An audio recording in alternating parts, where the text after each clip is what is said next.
يا صباح الفل، يا صباح النشاط، يا صباح أيام ربنا الجميلة، صباح الرضا، صباح جبران الخواطر. يلا قوموا بقى، ما تكسلوش كده، دخلنا في الجد وبدأ العد التنازلي. ما عادش حاجة على رمضان. يلا قومي اتنشطي، لو وراكي حاجة اعمليها عشان رمضان للعبادة. عشان رمضان بتحس ان اليوم بتاعه قصير وبيجري وما بتلحقيش تعملي كل اللي انت عايزاه فيه. ده غير كمان ان شغله بيبقى كتير. وكمان المفروض ان احنا ما نسيبش فرضنا وما نسيبش المصحف ونختم ختماتنا في رمضان. فلازم نكون يعني مؤهلين لكده.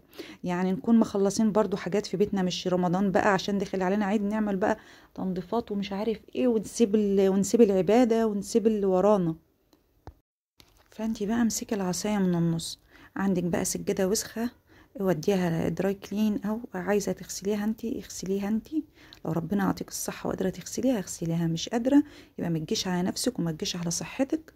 عشان حاجة، فاهماني؟ الصحة ما بتتعوضش. فقومي بقى شوفي اللي وراكي كده. انا هنا كده اليوم ده قمت توكلت على الله، ورميت حمولي كلها على ربنا، وقمت فتحت شباك الأوضة. أول ما صحيت فزي ما أنا وصورت معاكم، وفطرنا. وكان عندي بقى طبقين كوبايتين كده في الحوض مكان الفطار. هوب نضفت الحوض، وكان أصلا حوض نضيف من على بالليل. وكان عندي حلل وحاجات غسلها وريتها معاكم أول الفيديو.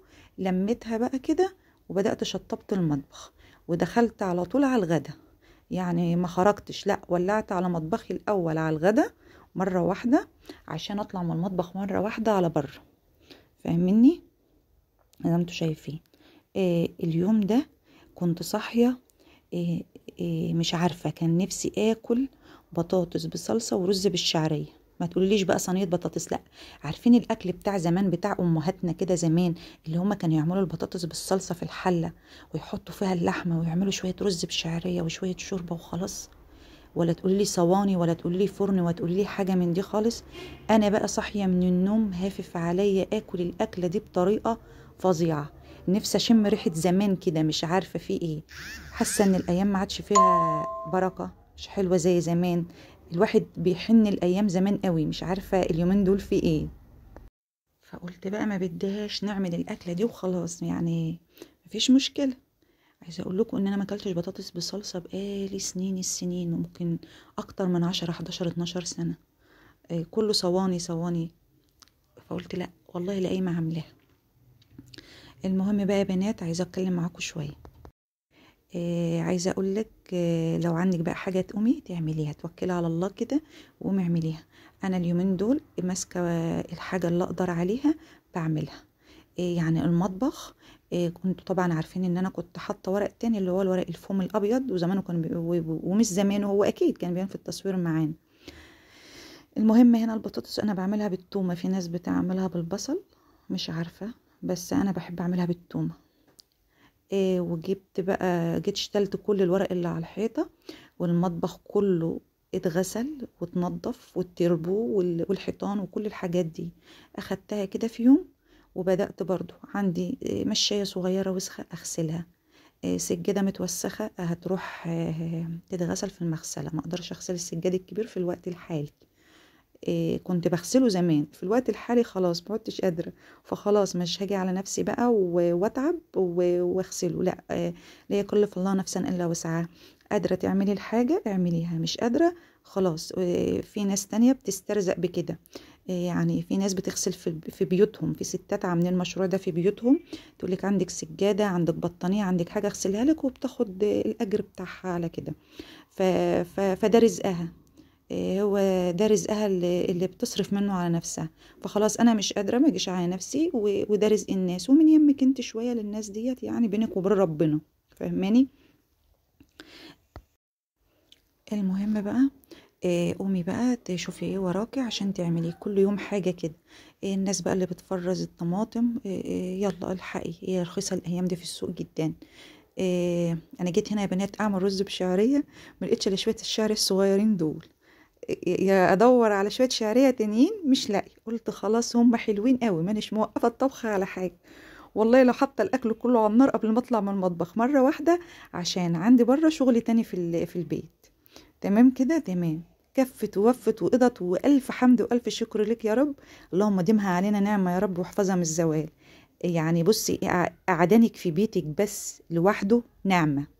دخولك الحمام لوحدك بس من غير ما حد يسندك نعمه. انك بتقدري تندغي على اسنانك لقمه عيش نعمه.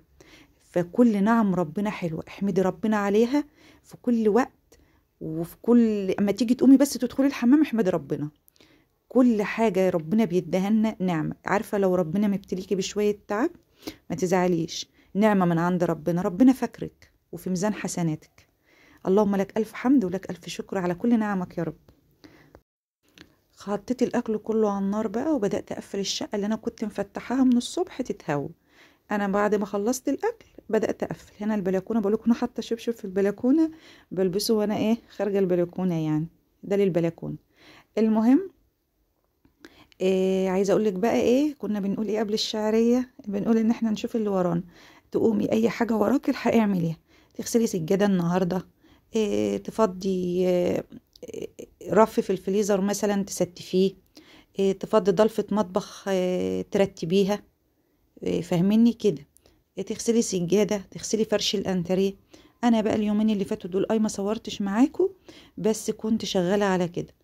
سجادة المطبخ وسخة اغسليها كده. اللي هو اول باول كده بالخف. حتى لو حاجة اتوسخت مش معنى كده ان احنا هنفضل محافظين كل ده طول شهر رمضان، بس مش هيبقى كل ده وسخ ومش كل ده على دماغنا واحنا صايمين واحنا في شهر رمضان. فهنضطر نقوم نغسل وننظف ونقلب البيت كده. لا، انت عايزه بقى تنظفي تحت السرير، يلا اعملي.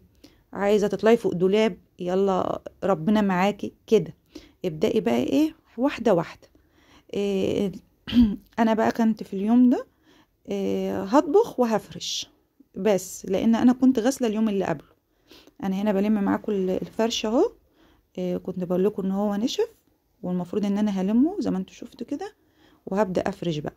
الشقة كنت منضفاها اليوم اللي قبله، واليوم اللي قبله برضو كنت عاملة المطبخ كده، كل يوم حاجة كده، والسلة على مهلي. وهنا كنت بقول لكم الاكل على النار. الرز كان استوى، والبطاطس والله كانت تحفة، كانت تحفة. شوف شكلها يا بنات، ومسبكة ومش حاطة فيها زيت كتير ولا اي دهون كتيرة، حاجة بسيطة كده. وحطيت معاها اللحمة، خدت غلوتين كمان وخدت ودت مع بعضها كده، واللحمة بقى طعمها بطاطس والبطاطس بقى طعمها لحمة وجميلة. وبألف هنا وشفا اللي كل يا رب. واللهم مطعم كل جائع على وجه الأرض يا رب، وما تحرم حد يا رب من صحته ولا من لقمة عيشه. المهم هنا كده كان الأذان أذن من شوية. أنا ما صليتش الفرض في ميعاده بالظبط يعني عشان ما اضحكش على حد. فيدوبك صليته على طول أول ما خرجت من المطبخ. وكنت بلم الغسيل معاكم في البلكونه وما قدرتش اقف اطبقه، فخدته بقى وقعدت كده ومسكتهم طبقتهم، ولميت الفرش بتاع الانتريه بقى وهروح افرشه. بس في الوقت الحالي انا كنت محتاجه جزر، والراجل نده في الشارع اللي بيعدي البياع، وكان معاه جزر وسفندي. مش فاكره كان معاه ايه تاني، بس انا جبت جزر وسفندي، ده اللي انا جبتهم هوريهولكم اهو. ده فايدة الجردل أو السبت اللي بيبقى في البلكونة. ده فايدته ان نزليه هاتلي كذا وهاتلي كذا يحطلك فيه. من يا بنات من ولاده بيعمل الوصلة دي زي حالاتي. شفتوا وصلة الكهرباء دي؟ العيال ولادي بيحطها ويحطها في الشاحن بتاع الموبايل وهم قاعدين، عشان مش قادرين يستغنوا عن الموبايل شوية صغيرين. اعمل ايه من اللي زي كده؟ المهم بقى دخلت كده زي ما انتوا شايفين.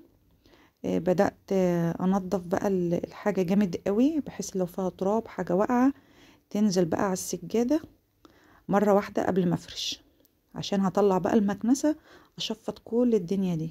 نفضنا اهو، يلا بقى نفرش.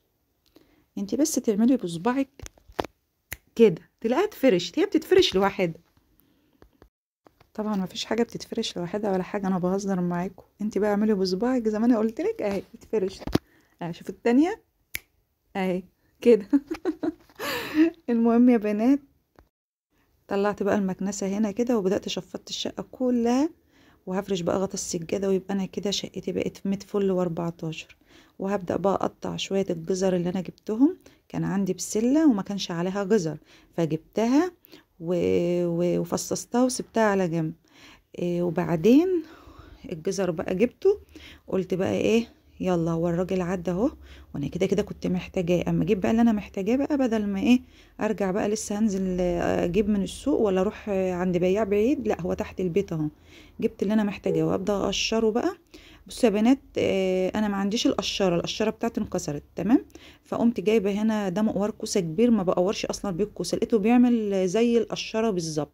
فعملت بيه الجزر. قشري بقى الجزر بالطريقه اللي تعجبك، قطعيه بالطريقه اللي تعجبك. هنا جيت كده كنت جايه اعمل الجزر، فكان